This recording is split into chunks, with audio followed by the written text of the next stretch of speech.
Ya, Anda kembali bersama kami dalam Hot Ekonomi. Kami masih melanjutkan perbincangan bersama dengan Pak Jerry Sambuaga, Wakil Menteri Perdagangan. Tadi sempat kita break dulu dan kita sempat diskusi sedikit soal, mungkin tidak banyak yang tahu soal bentuk dari sebuah simulator itu seperti apa.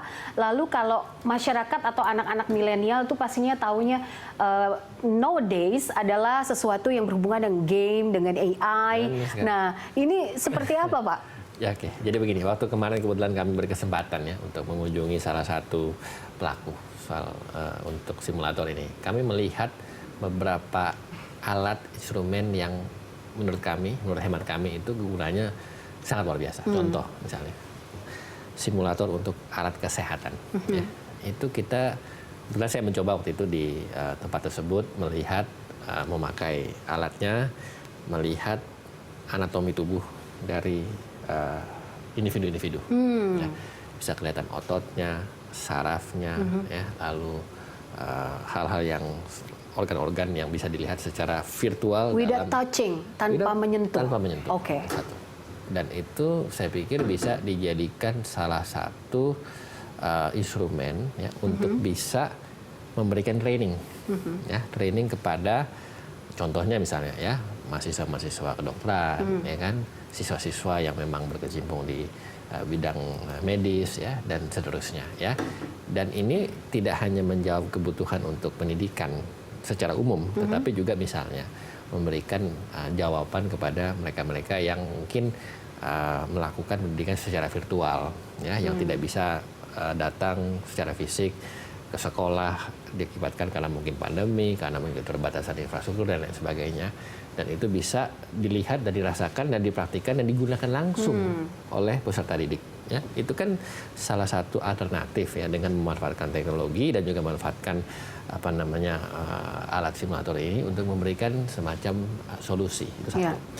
Kedua misalnya contoh ada produk tank. Ya, bagaimana mengemudikan tank ya secara real. Ya. Tanknya nggak ada di situ, tetapi kan ada alat yang seolah-olah itu bisa mengemudikan tank, feelingnya dapat,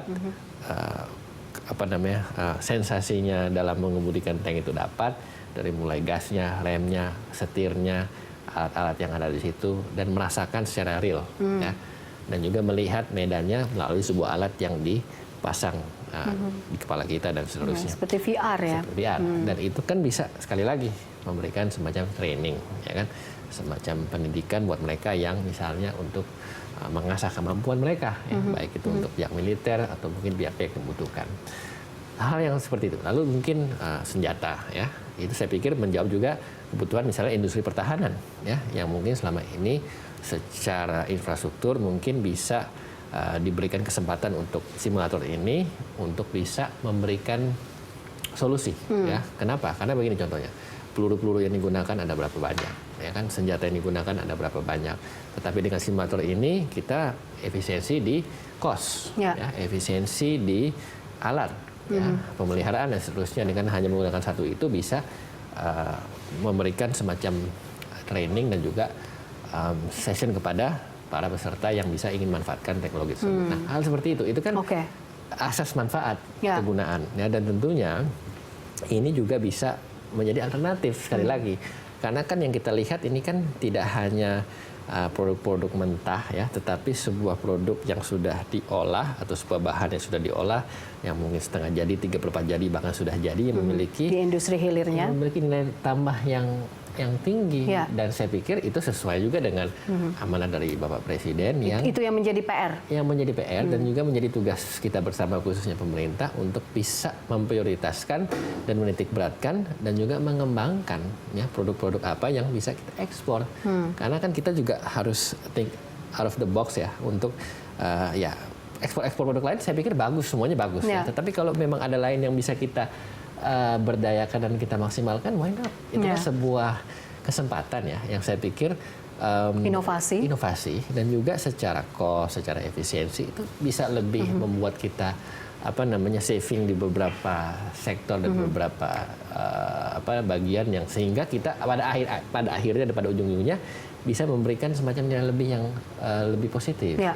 Dan juga tadi Mbak sebutkan contohnya misalnya industri-industri kreatif, ya kan? Yang mungkin beberapa kesempatan pada waktu lalu kita sempat bicara soal misalnya game, ya kan, game online.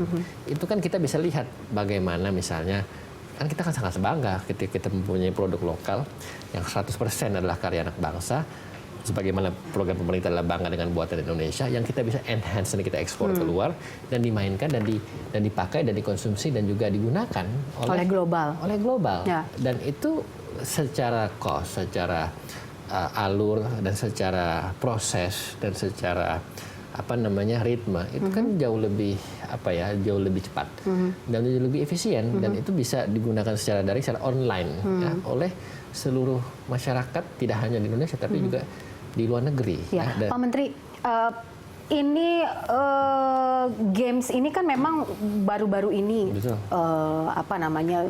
trennya begitu. Tapi kalau dilihat dari produk anak bangsa sendiri, trennya itu sebenarnya sudah berjalan dari 2019, 2018 atau dari sejak kapan? Sebetulnya itu kita sudah memiliki segmen ya, sudah memiliki komunitas ya, kalau saya bisa bilang, yang memang secara spesifik ya, mempunyai fans base, mempunyai perkumpulan yang segmented ya. Dan bagaimana caranya sekarang kita mengglorifikasi itu, mengkapitalisasi itu, dan juga mengutilize itu.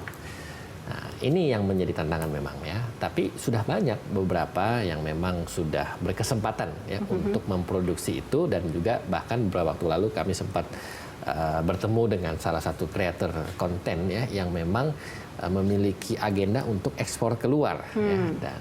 Dan secara skema ini menarik, kenapa ya? Kalau contoh misalnya kita bisa mendownload game di salah satu aplikasi, baik itu di gadget atau mungkin di komputer atau mungkin dimanapun, yang mungkin sekarang ini kompetisinya itu agak sedikit berbeda platformnya dan juga mekanisme dan juga tata caranya dengan kalau kita mengekspor produk-produk lain.